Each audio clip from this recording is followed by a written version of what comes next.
Okay guys, welcome back muli dito sa ating tutorial. So, ikaw ba rin ay isa na sa mga nakatanggap ng mga top fan badge na galing sa mga content creator na sinusuportahan mo?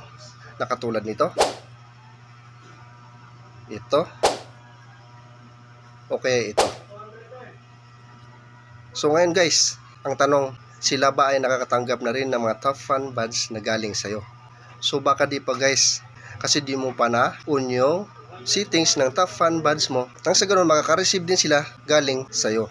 Kung sakaling mang panoorin yung mga video mo. So tayo guys, turuan kita kung paano ito i-on.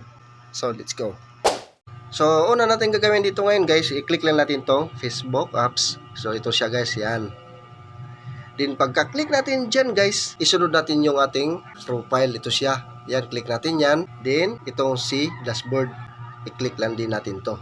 So sana guys, masundan nyo ang aking tutorial ngayon kasi napakadali at simple lang ito. So ngayon guys, katapos natin pag-click kay si dashboard, so scroll down lang natin siya. Then hanapin natin dito yung fan engagement. So ito siya guys, yan.